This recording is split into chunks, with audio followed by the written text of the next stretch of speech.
We're in the city of Fullerton. I'm out here with Harold. We're on a train. Where are we? You're in downtown Fullerton. You're at the Fullerton Amtrak train station. Sees passenger trains, as you were observed here shortly ago.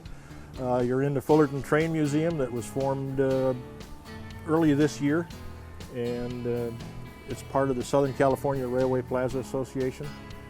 That is the primary function of the museum.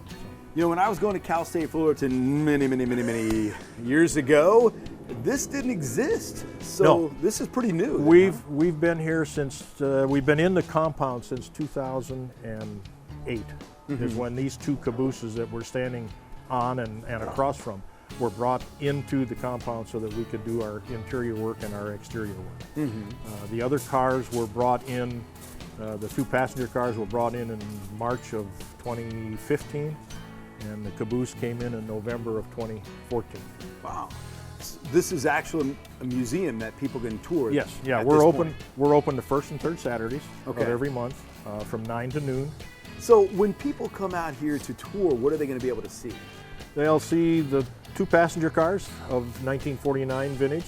You've got a Caboose, Union Pacific Caboose that was built in '42, referred to as a war baby. Reason being that we were at war at that time, and the federal government allowed them the steel to build the exteriors and the frames of the caboose, but the fully interiors all wood.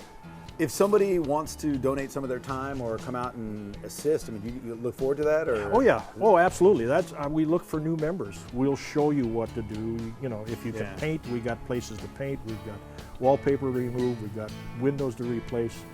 For a train station, I'll be honest with you, it's awfully quiet here. Is this active? Yes. Oh yeah, very much so. We'll hear it as we progress through the program. Fullerton train station has about 129 trains a day. Wow. Freight, passenger. Passenger includes Metrolink, Amtrak. So Well, can we take a look at Yes, some we of these big can. Let's toys? go over and look at the other two passenger cars, and then we'll turn you over to Dennis. All right, cool. Okay. This is cool. This is really cool.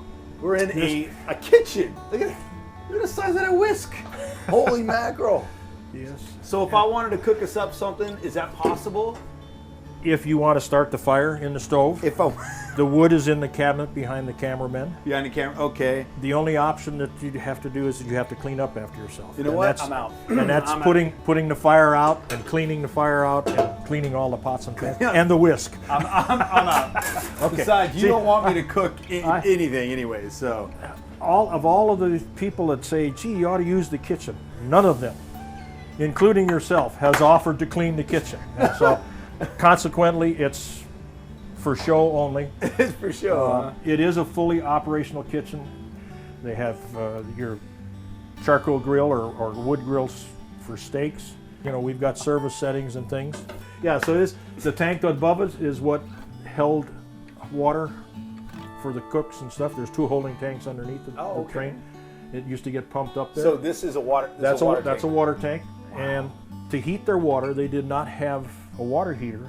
The pipes all run behind the stove, and that heated the hot water, pumped it up to the top, and then everything is gravity fed beyond it. It has dishwasher, 3-compartment sink with a garbage disposal in it. This is the cafe part of the car. The menu from 1950. Coffee was 15. Just like today. Your assorted meat and cheese sandwich was 70 cents. 70 cents. Yeah, and it was available 6 a.m. to 10 p.m. We'll go back into the dining car part of the car now. Oh yeah. This seats 24.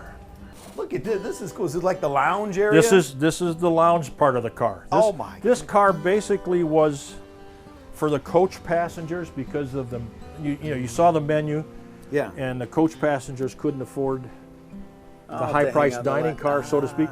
So they came here and sat. You sat at the counter. You sat here at the tables. I'll show you one of the seats. These are fairly comfortable. Oh yeah. But you've got a couple in the other car that when you sit on them, you're sitting on a sandbag. This is the steward's quarters. This is the gentleman that was in charge of the kitchen. He had all of the comforts of home. The bottom bunk, bottom thing opens up as a bed. What do you mean opens up? The bottom slides out and the top Or lays down. Lays down. So it basically covers this whole area. Well, it comes out part way. Part way. Yeah, because you've got a cabin. The upper one has a Pullman bunk in it that folds down. Folds down. He had all the facilities, the sink, fold the sink up, there's a toilet underneath the sink. Oh Now, my goodness. Because of the linkage and stuff with it, we haven't been able to open it yet. Okay. But that's a project. Anybody that wants to work on a toilet with out-of-line linkage, we're open for suggestions. You were in the luxury suite. I was in the luxury Yes, suite. now you're in the crew quarters.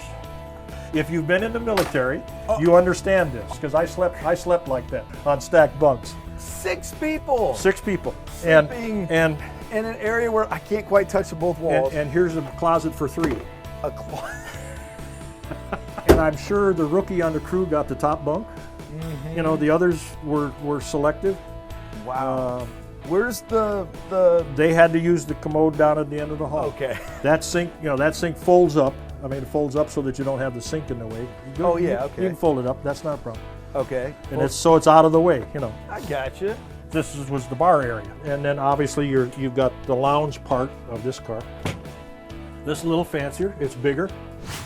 Dennis, what car are we standing in right now? This is a Southern Pacific bay window caboose, and she was built in 1964 for the Southern Pacific Railroad, and she's pretty much conserved on the inside, and we just finished painting her on the outside. So this car is more complete than any car we have. In our cabooses, the old cabooses, the standard caboose had a cupola up on top, which was an elevated seating area for the brakeman to sit and watch the train. And he did that for safety. He watched for smoke, he looked for dragging equipment, he looked for shifted loads, anything that could cause a problem with the train. And he had the ability to stop the train from that position. By the 60s, freight cars had gotten taller. You couldn't see over the tops of them anymore. Yeah. So they came out with this type of caboose with a bay window. Instead of having the cupola, you have a widened bay on each side of the car. So this part like sticks out further. And, It sticks out. Oh, okay. I can see So right they down can't the look track. over the train, but they can look along it. On both front and back. Both ways, yeah. And if he had to pull the brakes, is that what we That's have the right lever up there, right? here? The lever right there, huh? Can I pull the brake? Sure. Is It's it- not going to do anything. Not gonna do it, but it actually works. All right. Oh, yeah. It moves anyhow. Everything in our cars work. Okay. This car, if it were sent through the shop and had its brakes certified and tested and lubricated, technically it could go on the road. That's not going to happen because the railroads don't use cabooses anymore. Why don't the railroads use cabooses anymore? The caboose was a big hole on the red side of the ledger. Oh. It's a non-revenue car. It had 2 or 3 people in it, which they had to pay. It had to have maintenance. Its main reason was it was the office for the conductor, and it was a place for the brakeman to be on the back of the train. For, as we said before, to watch the train for safety's sake. Yeah. We can't afford it anymore. In 1989, the railroad was told by the government they could get rid of the cabooses. They couldn't get rid of them fast enough. Oh, okay. Within about 3 months of them getting the okay, the cabooses were off the property. Let me ask you this. Back here, Dennis, this is the area where the conductor would sleep, or? No, nobody slept nobody? on a caboose. If you were caught sleeping in a caboose, it was a fireable offense. Well, I appreciate your time, Dennis. We wouldn't be here in Fullerton if it weren't for the railroad. So thank you so much. You're welcome. Appreciate it. I wanna check Come out back this and see other us car. again. You bet. There's so much more to see out here at the Fullerton Train Museum and, of course, the city of Fullerton.